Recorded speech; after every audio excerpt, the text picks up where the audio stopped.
Bronco fans and football fans alike. Welcome to Broncos Breakdown. Today is Sunday, March 14th, 2021. I am your host, Bronco Bill. All right, let's get right into the news that I have to bring you. First and foremost, this just broke probably about maybe an hour ago. It's regarding the retirement of Drew Brees from the NFL and also obviously from the New Orleans Saints, where he spent 20 years in the NFL. Now, I could give you all of his statistics. He did break Peyton Manning's record for, I believe it was for most completions. No, that wasn't it. It was, it's not most touchdowns. I don't recall right now because I don't have that in front of me. But I do know that Peyton Manning did a video congratulating him on breaking one of his records. And he also commented that he would probably break his record for most touchdowns in a season. Drew Brees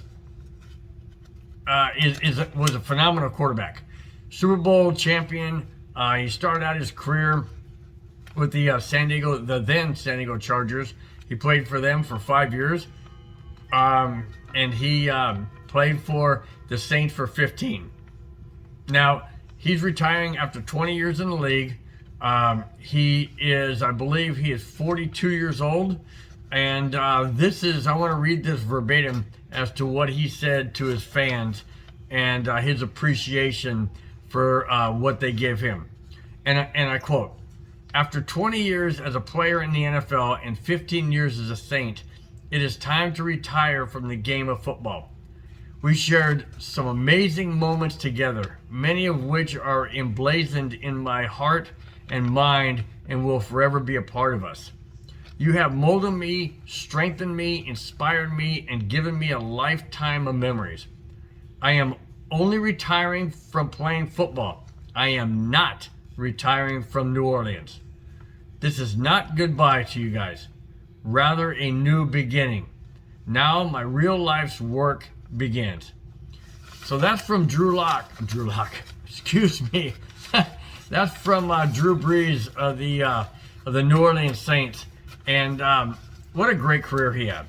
I could go on and give you his stats, what he's meant to the NFL, his endurance, even going back to his Charger days when he was basically thrust into the game. In fact, I was at that game in San Diego against the Denver Broncos when Lynch hit, I forget who it was. Oh, I'm sorry. He hit Drew Brees at the time and injured Drew Brees. And that's when the beginning of Philip Rivers' career started. And it was Drew Brees that took the hit from John Lynch. And I was happy. I was thinking, okay, well, they're bringing in a rookie. And now Denver has even a better chance to win, which we ultimately won that game. But then Drew Brees was then cut by the Chargers because they didn't think that he would be able to come back from his injury. It was, I believe it was a shoulder separation injury. And you're right, Chargers. He didn't come back. He didn't come back. He exceeded coming back, and he won a Super Bowl with the Saints. And what an amazing career. So hats off to Drew Brees. What a wonderful career. And we'll miss you in the NFL just like we missed Peyton Manning. Okay, now on to the news I thought I was going to break before the Drew Brees news that just came out. But this is an update on Tiger Woods. Now, you remember last video I mentioned that there was a search warrant given out by the Sheriff's Department in order to be able to get the black box that was in the SUV of the Genesis that Tiger Woods was driving. Well, the reason for that is to figure out what happened with the car and why it did this and why it did that. I understand that part of it. But there's more to the story, guys. It has nothing, well, I shouldn't say it has nothing. It has something to do with the car, but it has more to do with Tiger Woods. So let me flash you back to 2017 when Tiger Woods was found asleep in his Mercedes in Florida in the middle of the street with his foot on the brake. And the police officers had to wake him up. And they asked him, "What are you doing here?" And he said, "I don't know. I don't know how I got here. I don't know why I'm here. I don't even know where I'm at." Well, now we're at 2021 in February 23rd. And Tiger Woods has an accident for no unapparent reason. Just had an accident, went across the center divide. Fortunately, nobody is coming in the other direction. He goes across incoming lanes. He hits a tree with a 8-inch trunk, shears that off, and rolls over 3 times, and then is taken to the hospital. And he claims he doesn't know what happened, or where he was, or what he was doing. Well, there's a common denominator, guys, and I checked into it. The common denominator is Ambien. Now, Ambien is a sleeping medication that is prescribed for people who have a hard time sleeping or staying asleep or things of that nature. And I also understand by talking to several people who do take it that Ambien can last in your body, depending on how your body reacts and depending how much you take, obviously, it can last up to 10 to 12 hours. So the accident that Tiger Woods had in Palos Verdes was at approximately 7:30 in the morning. Now, if he takes it at 7:30 at night, let's just play the full scenario that it could be 12 hours. If he takes it at 7:30 at night and says, "Okay, well, I'm going to go to bed about 10, 10:30, 11, whatever," and he's in his body, depending on how much he took, then does not fully get it out of his system in 12 hours, now we have the common denominator. We don't know when he took it. We don't even know if he took it. All I'm saying, guys, I'm not assuming that he took anything. I'm just saying that there's a common denominator between the incident in 2017 in Florida and the incident in 2021 in Palos Verdes, California. That's all I'm saying, guys. That's why they asked for the search warrant, because they want to get all the information they can possibly get. And I don't blame them. I don't blame them. They're trying to do their job. So anyways, that's the update I have on Tiger Woods. We'll move into some news outside of the Broncos. It's football news, but it's outside of the Broncos. Other than the Drew Brees, but that was earth-shaking. We didn't expect that today. Cam Newton for the Patriots has re-signed with the Patriots. That re-signing is only for 1 year. So he did sign a 1-year re-signing, which will make him the Patriots quarterback in the 2021 season. Nothing beyond that. It basically looks like a year-to-year deal, but the Patriots don't look like they're going to go into the free agency market with a quarterback. They may draft one. That seems pretty certain. But right now they're keeping Cam Newton. On the heels of that signing, Tom Brady signs a 4-year extension with the Tampa Bay Buccaneers. Now, he's 45 years old, guys. He turns 46 this year. So if he plays all 4 years with Tampa Bay, he will theoretically end up, and I say theoretically because I don't know when his birthday is, but he will theoretically end up playing a quarterback position at possibly the age of 50. That's crazy. Age 50? Drew Brees retired today, and I think he's 42.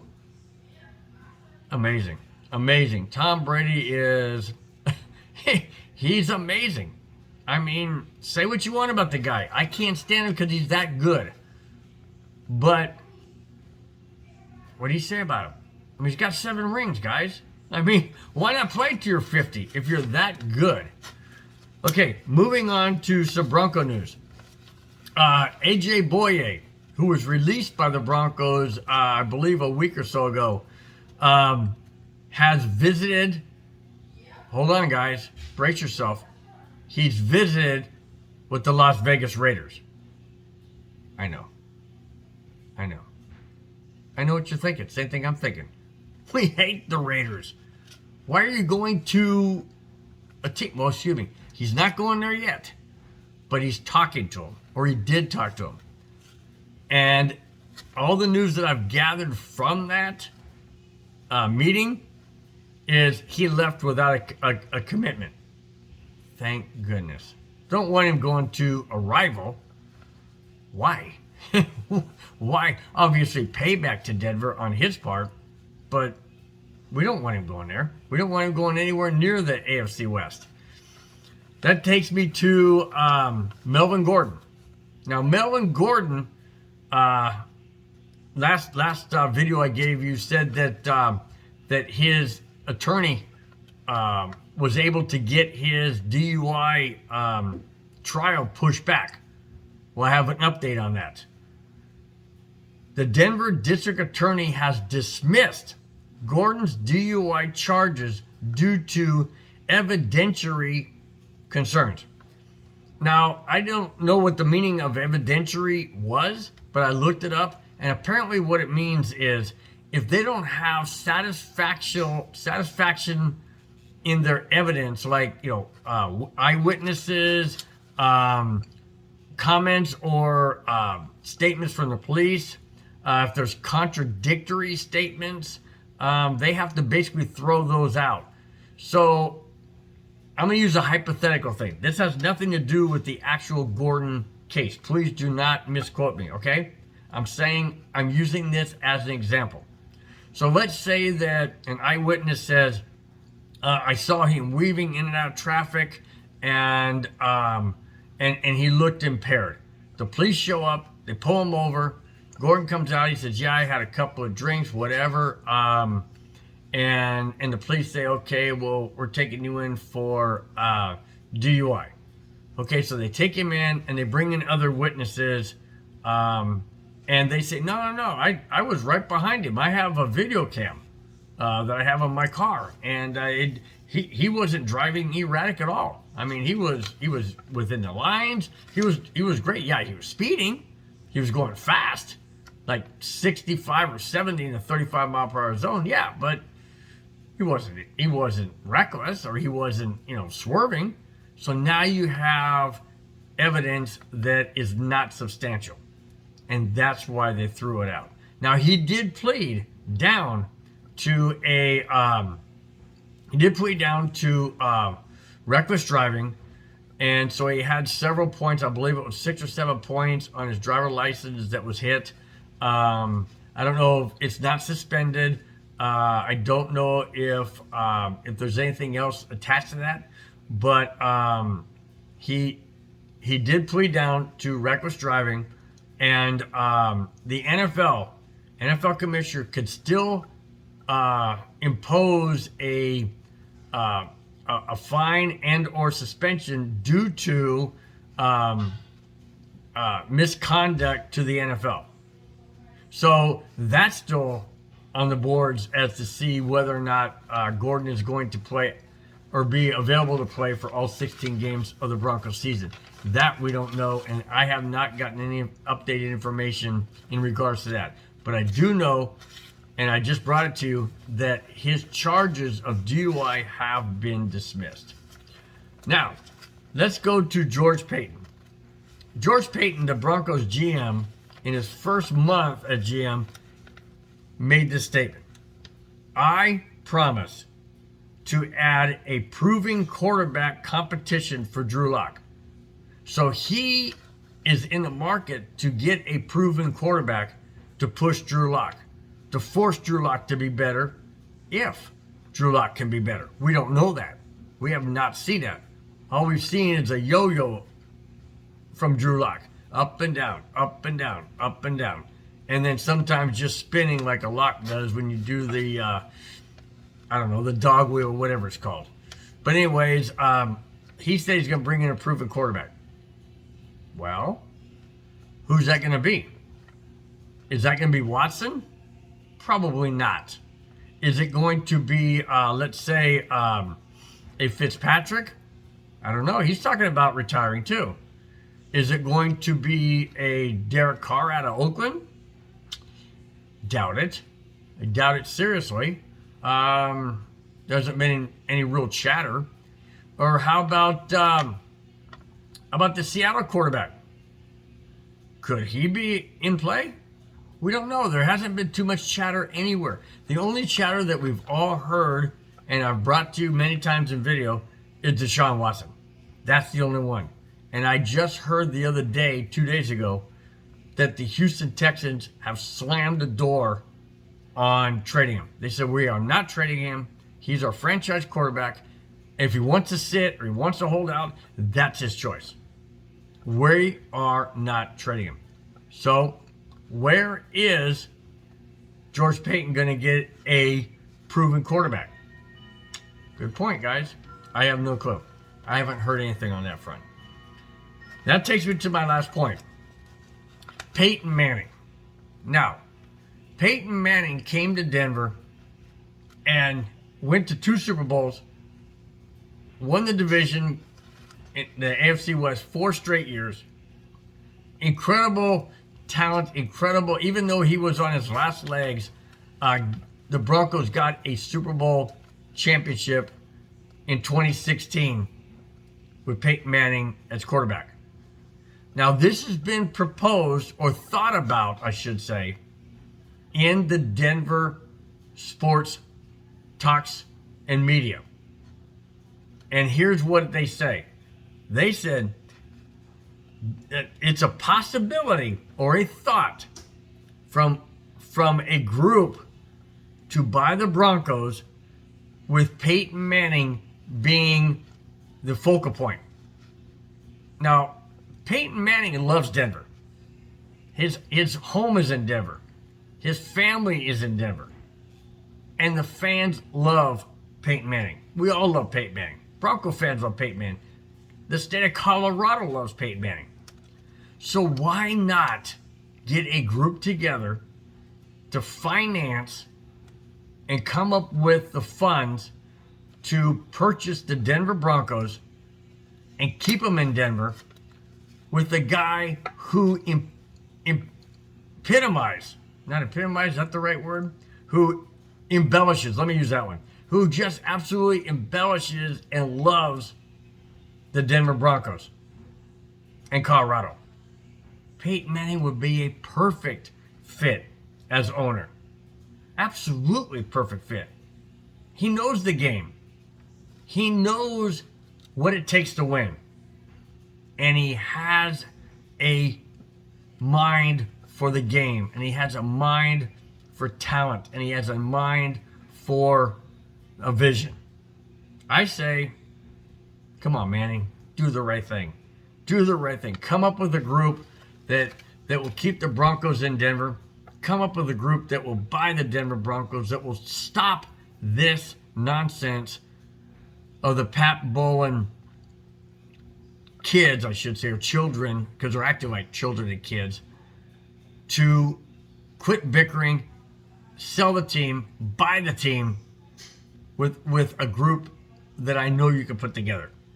Peyton, the Broncos want you again. You brought us the championship once. I know you can do it again. Be the champion, man. Be the owner or the face of the Denver Broncos. That's it, guys. That's all I have. Thanks for watching. Thanks for subscribing. Got any comments, please leave them down below. I appreciate all your comments and appreciate all your views. You guys have a wonderful week. I'll talk to you next Friday. You guys take care. Talk to you then. Bye-bye.